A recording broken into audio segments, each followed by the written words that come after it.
Hello नमस्कार मित्रांनो. S बी corner ह्या यूट्यूब चॅनलमध्ये तुमचं स्वागत आहे. तर या व्हिडिओमध्ये आपण बघणार आहोत COT CORP म्हणजेच भारतीय कपास निगम लिमिटेड याच्यामध्ये व्हॅकन्सी आलेली आहे. त्याची जाहिरात शॉर्टमध्ये आपण बघणार आहोत. तर ही आहे जाहिरात. ह्या वेबसाईटची लिंक मी डिस्क्रिप्शनमध्ये देणार आहे. तिथे जाऊन तुम्ही डाउनलोड करू शकता. तर ह्या व्हिडिओमध्ये आपण शॉर्टमध्ये फक्त जाहिरात बघणार आहोत. तर cotton corporation of India limited he public sector company आहे आणि तिच्या पूर्ण 19 ब्रांचेस आहेत आणि मोर दॅन 590 मार्केट यार्ड्स आहे त्याचे. तर अप्लाय करण्याच्या आधी तुम्हाला तुमचे इलिजिबिलिटी चेक करून घ्यायची आहे, काय काय इलिजिबिलिटी आहे तर. आणि तर ऑनलाईन ॲप्लिकेशन हे फक्त ऑनलाईनच करू शकता तुम्ही. ऑफलाईन ॲप्लिकेशन अवेलेबल नाही. त्यासाठी तुम्हाला ह्या वेबसाईटवरती जावं लागेल COTCORP.org.in.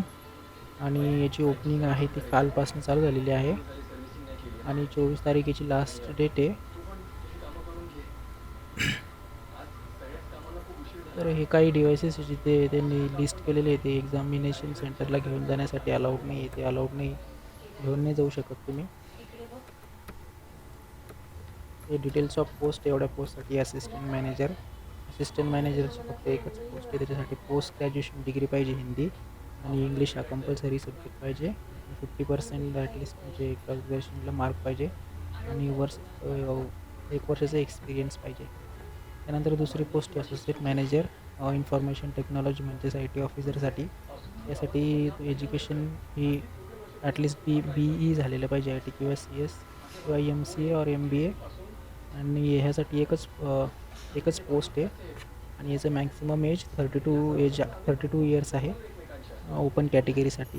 त्यानंतर मॅनेजमेंट ट्रेनिंग मार्केटिंग आहे 103. याच्यामध्ये टोटल 7 पोस्ट आहे. SCसाठी 2, STसाठी 1, OBCसाठी 2, EWCSसाठी 1 आणि अनरिझर्व 1. तर ह्यासाठी MBA डिग्री पाहिजे ॲग्री बिझनेस मॅनेजमेंटमध्ये. त्यानंतर आहे मॅनेजमेंट ट्रेनी अकाउंटंटची पोस्ट. यासाठी CA किंवा CMA अप्लाय करू शकतात. ह्यामध्ये 5 वॅकन्सीज आहेत. यामध्ये पण आहे SC ST. त्यानंतर ज्युनियर कमर्शियल एक्झिक्युटिव्ह यासाठी पण 50 पोस्ट आहेत. त्यासाठी काही राखीव आहेत SC STसाठी. त्यासाठी कमीत कमी BSc ॲग्रीचं तुमचं झालेलं पाहिजे. तर ज्युनियर असिस्टंट अकाउंटंट हे 50 पोस्ट आहे SC ST OBC आणि यासाठी BCom पाहिजे. तर ज्युनियर असिस्टंट जनरलची आहे 1 पोस्ट आहे. SC STसाठी राखीव आहे. टोटल 29 पोस्ट आहे. तर ह्या पोस्टसाठी कोणतेही ग्रॅज्युएशनवाले अप्लाय करू शकतात. तसे 7 पोस्ट ओपन आहे टोटल. नंतर हे इम्पॉर्टंट आहे फॉर EWS म्हणजे EWSचं जे आहे रिझर्वेशन त्याच्यामध्ये कोण बसू शकतात ते टोटल 10% आहे. जे दुसरी अदर स्कॉलरशिप आहे त्याच्यासाठी महत्त्वाचं आहे की तुमचं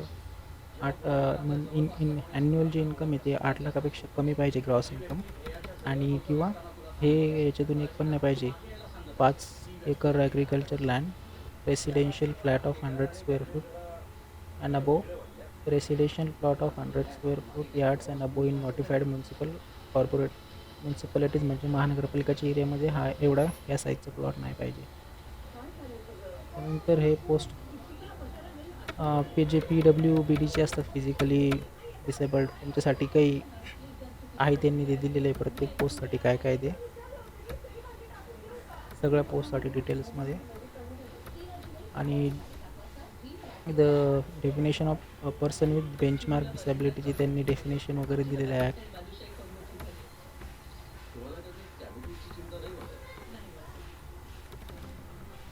आणि नंतर गेल्यानंतर इथं हा पॉईंट आहे तुमच्या सॅलरीचा, किती सॅलरी भेटणार आहे, स्केल ऑफ पे.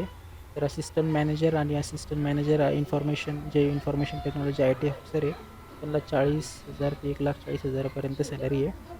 आणि बाकीच्या मॅनेजमेंट ट्रेनी आहे त्यांना 30,000 ते 1,20,000पर्यंत असणार आहे. ज्युनियर असिस्टंट आहे त्यांना 22,000 ते 90,000पर्यंत अशी सॅलरीचे जस्ट रेंज असणार आहे.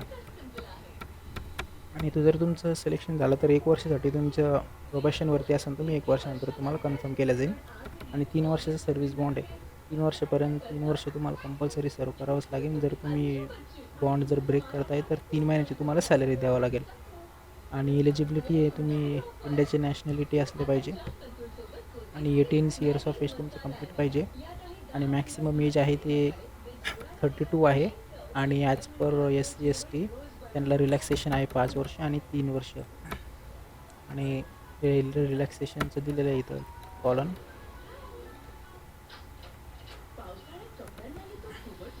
त्यानंतर आहे तुमचं फीस लागणार आहे ओपनसाठी 1770 आणि कॅटेगरीसाठी 590 रुपये फक्त. नंतर ह्या काही जनरल इन्स्ट्रक्शन्स आहे ज्या जर तुम्ही अप्लाय करणार असेल तर वाचून घेऊ शकता. याच्यासाठी फक्त तुम्हाला एक कंपल्सरी गव्हर्मेंट ID प्रूफ आणि ईमेल ID आणि मोबाईल नंबर ह्या 3 गोष्टी असणे इम्पॉर्टंट आहे तुमच्यासाठी. आणि तुम्हाला काही इल्लीगल गोष्टी करायच्या नाही, जसं एक्झामच्या वेळेस त्यांनी त्या लिस्ट दिल्या तर त्या घेऊन जायचे नाही किंवा तुमचं फॉर्म भरताना सगळं व्यवस्थित भरायचे. जर नंतर काही प्रॉब्लेम आला तर त्यांनी ती इथं वॉर्निंग दिलेली आहे की ते तुमच्या ॲक्शन घेऊ शकतात, तुमचं ऑफर पण ते रिवोक करू शकतात. हे डिटेल्स आहे. त्यानंतर हाऊ टू अप्लाय. तर अप्लायसाठी ऑनलाईन फक्त एकच ऑप्शन आहे, SCOTCORP.org.in वरती तुम्ही अप्लाय करू शकता. रिक्रुटमेंट पेजवरती तुम्हाला जर व्हिडिओ पाहिजे असेल हाऊ टू अप्लाय तर कमेंटमध्ये सांगा मला, मी तो पण व्हिडिओ 1-2 दिवसात आपल्या चॅनलवरती अपलोड करून देईन. तर तुम्हाला हे 24 तारखेच्या आधी अप्लाय करायचं आहे, 24 जुलै 2026च्या आधी. आणि हे त्याच्यासाठी रजिस्ट्रेशन करावं लागणार तुम्हाला वेबसाईटवरती. त्याला एक व्हॅलिड ईमेल ID आणि मोबाईल नंबर लागणार आहे. तर ऑनलाईन ॲप्लिकेशन करायचं आहे आणि ऑनलाईन ॲप्लिकेशननंतर तुम्हाला एक कॉल लेटर जनरेट होईल सगळ्या पोस्टसाठी अकॉर्डिंगली. त्याच्यानंतर एवढे तुमचे एक्झामिनेशन सिटीज असणार आहे. या एक्झामिनेशन सिटीमधून तुम्हाला एक चूज करायचं जे तुमच्या जवळ आहे.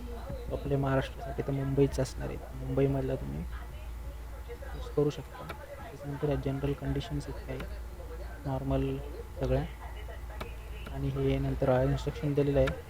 तर तुम्ही गव्हर्मेंटमध्ये ऑलरेडी अप्लाय असेल तर तुम्हाला NOC लागणार आहे. तुम्ही ऑलरेडी एखाद्या गव्हर्मेंटमध्ये PUCमध्ये जॉब करत असाल तर तिथे एम्प्लॉईचं तुम्हाला NOC लागेल किंवा मग एक वर्क तुम्ही जर एक्सपिरियन्स आहे काही पोस्टसाठी तर तिथलं तुम्हाला एक्सपिरियन्स सर्टिफिकेट ते लागणार आहे. आणि जर एक्सपिरियन्स सर्टिफिकेट असेल, तुम्ही जर करंटली एम्प्लॉईड असेल तर सॅलरी स्लिप आणि सॅलरी स्लिप चालेल. त्यानंतर असणार आहे तुमची computer based exam. Computer based एक्झाममध्ये जनरल कॅटेगरी EWS आणि OBCला मिनिमम 40% घ्यावं लागतील पासिंगसाठी आणि SC STसाठी 35% घ्यावं लागतील.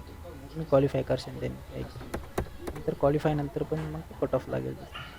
आणि शॉर्टलिस्टेड कॅन्डिडेटला नंतर त्यांचं डॉक्युमेंट व्हेरिफिकेशन प्रॉपरली आणि जे मग तुम्ही डिटेल्स भरलेले वेबसाईटवरती ते व्हेरीफाय होतील त्याच्यामध्ये.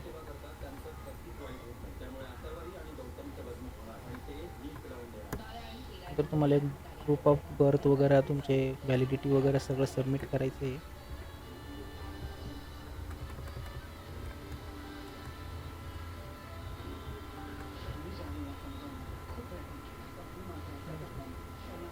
रिझर्वेशन फॉर PWT असणार आहे. जर candidate where we dismiss terminated by any PSU.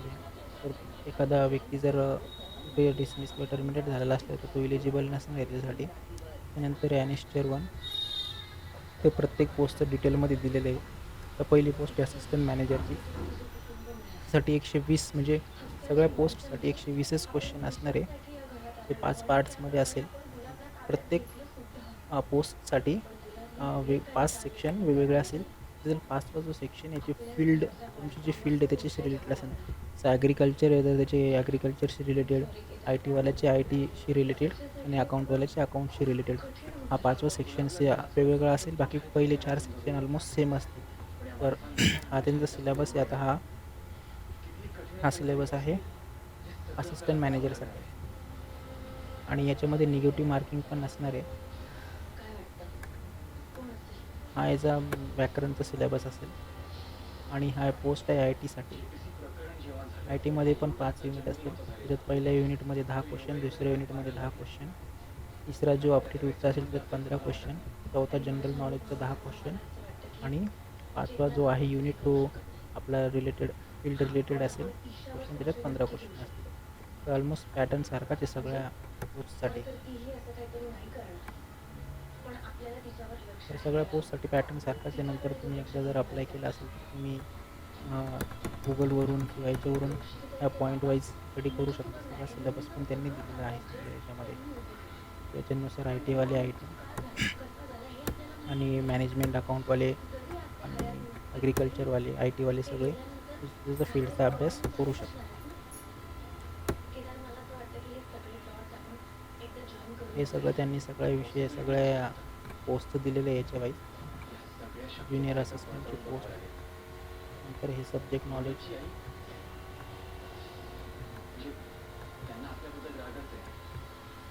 नंतर हे ज्युनियर असिस्टंट जनरल. त्यानंतर हे लास्टला त्यांनी सगळे फॉर्म दिलेले आहे, काय काय फॉर्म लागणार आहेत हे सगळे असे फॉर्म त्यांनी दिलेले आहेत. तर असं हे आहे advertisement cotton corporation of India limited. तर तुम्ही जर एलिजिबल असाल तर अप्लाय नक्की करा. आणि तुम्हाला जर व्हिडिओ हवा असेल की अप्लाय कसं करायचं कॉटन कॉर्पोरेशनच्या वेबसाईटवर, त्याचा व्हिडिओ मी तुम्हाला नक्की बनवेल. सो असेच तुम्हाला जर व्हिडिओ पाहिजे असतील अजून जॉब रिक्रुटमेंटशी रिलेटेड एक ब्रीफ व्हिडिओ, त्या चॅनलला सबस्क्राईब करून ठेवा, म्हणजे मलाही मोटिवेशन मिळेल अपलोड करण्यासाठी आणि मी अपलोड करत राहील. So thank you video बघितल्याबद्दल.